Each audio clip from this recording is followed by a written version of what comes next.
Okay, இப்போ எல்லோரும் அங்கே சாப்பிடுவோம். சிக்கன் பிரியாணி அந்த வேறு செய்திருக்கிறேன். நல்லா இருக்குல்ல, யம்மி. யா, யம்மி.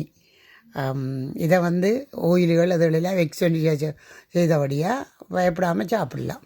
ரைஸை பாருங்கோ ப்ளீஸ். அக்கா மேர் தங்கச்சி மேர் எல்லாரும் என் செல்லங்கள், என் ஆசைகள் அவிச்சு கொடுக்குறது தான். இந்த இப்படி நல்லா செய்ய தெரிஞ்சபடியாக அவிச்சு கொடுக்குற என் விருப்பம். அதை உங்களை நான் பார்த்து கொடுக்குறதுக்கு கன பேருக்கு நான் போட்டிருக்கிறேன், சர்ச்சிலெல்லாம் போட்டிருக்கிறேன். ஆனால் இப்போ முடியலை.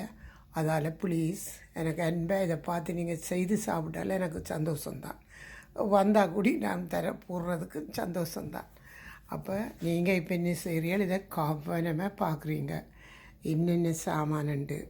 இது இப்போ இந்த ரைஸ் 2 சுண்டு போட போகிறோம். அந்த 2 சுண்டையும் ஊற விட்டுட்டு திரும்ப அவிக்க போகிறோம். அதை காட்டுறேன் செய்முறை. அதே நேரம் அதுக்கு போட வேண்டிய சாமான்கள் இந்த வெங்காயம், தக்காளி பழம், மல்லியில், பச்சை மிளகாய், வெங்காயத்தால் விரும்பினா நீங்கள் இதையும் போடலாம். இதுவும் போட்டால் கொலஸ்ட்ராலை வெட்டும். மற்றது இஞ்சி, சலரி, வளந்தான்.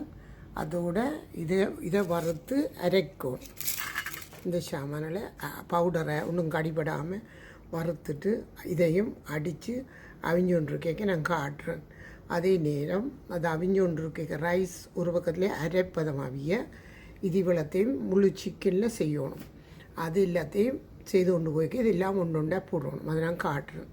அதே நேரம் இந்த பிரியாணி பவுடர் எனக்கு தான் விருப்பம்.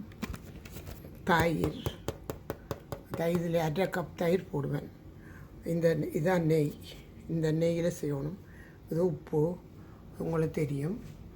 இஞ்சியையும் இது எல்லாத்தையும் அடிச்சுட்டு சிக்கனை பிரட்டி முதல் வைக்கிறது.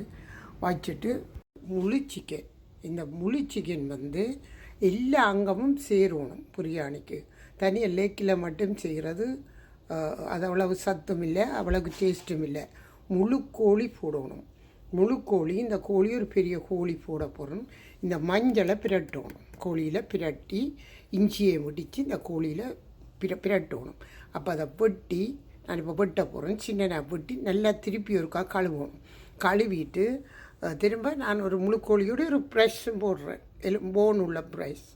அப்போ அதையும் சேர்த்து போட்டு இந்த வெந்தய தண்ணியில் ஊற விடணும். இந்த வெந்தயத்தை அவிச்சு வச்சுக்கிறேன். அந்த தண்ணியில் இந்த இறைச்சி, இஞ்சி, மஞ்சள் பவுடர், உப்பு, கொஞ்சம் நல்லெண்ணெய் அவ்வளோத்தையும் விட்டு குழச்சி ஊற வச்சுட்டு திரும்ப நான் இப்போ சட்டியில் போட்டு செய்கிறத காட்டுறேன். இப்போ பாருங்க, சிக்கனுக்கு உப்பும் மஞ்சளும் போட்டு நல்லா வடிவாக கழுவ போகிறோம். அதுக்காகத்தான் இதை போட்டு ஊற விட்டேன் நான். ஆனால் இப்போ என்ன செய்யணுமெண்டா, இந்த சிங்கில் இதுக்கு பக்கத்தை சிக்கனை தூக்கி போடக்கூடாது. போட்டு இலகு மட்டும் விடக்கூடாது. ஏனெண்டா அதுக்குள்ளே அந்த வாசலுக்குள்ளே உள்ளுக்குள்ளே எக்கச்சக்கமான கிருமி இருக்கும். அப்போ அதை சொன்னதே டாக்டர் தான்.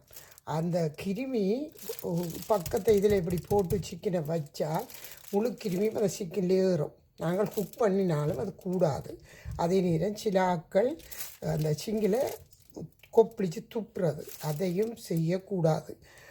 வலி கவனமாக நாங்கள் கழுவ வேணும்.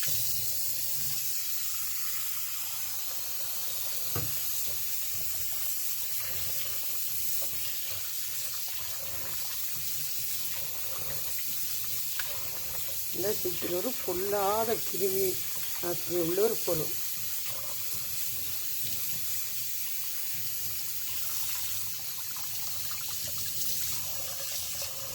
இந்த கையில் அது இதில் உடைஞ்சிருக்கு, சொத்தி படிதான் திருப்ப மாட்டேன். கஷ்டம்தான்.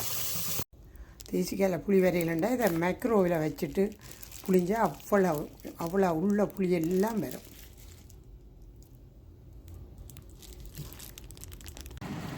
ஓகே, இப்போ எல்லாம் தாளிச்சாச்சு. தாளித்து சிக்கன் மதக்கி பிரியாணி பவுடர் எல்லாம் போட்டு தக்காளி சகல இதுவும் போட்டு இது இப்போ அரை பதத்தில் அவிஞ்சு வரப்போ தான் இதை கொட்டுறது. அதுக்கு பிற்பாடு இந்த இதை அடித்த பவுடரையும் கொட்டி கறி இறக்குறது தான்.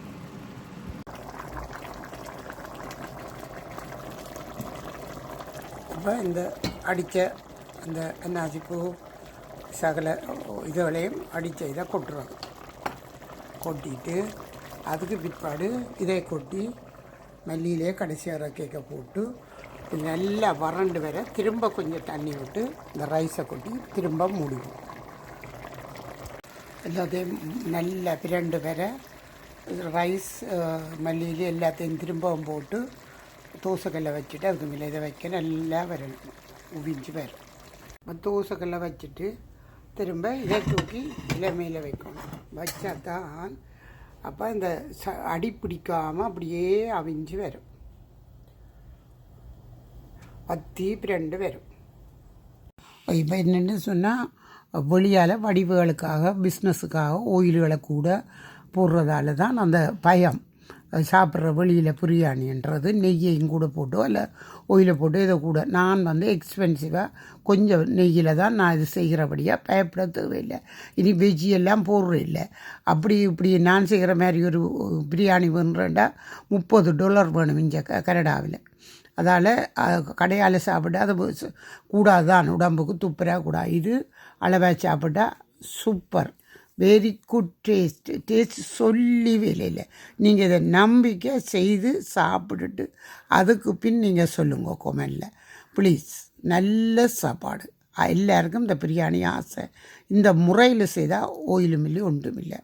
நல்லபடி முறையாக செய்து சாப்பிடுங்க. அவ்வளோதான். எனக்கு நீங்கள் வடிவ சாப்பிட்டா எனக்கு சந்தோஷம், அவ்வளோந்தான். எனக்கு பிரச்சனை இல்லை. எனக்கு விருப்பம் மகளுக்கு நல்லது செய்து கொடுக்க.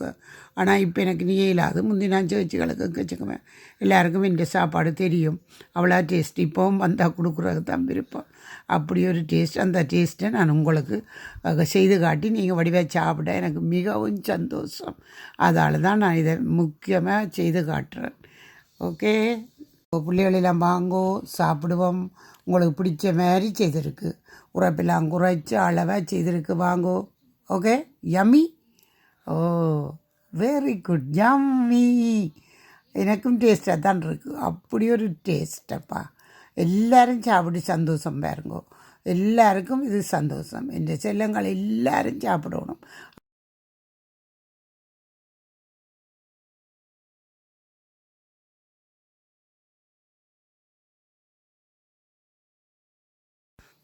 Okay, bye.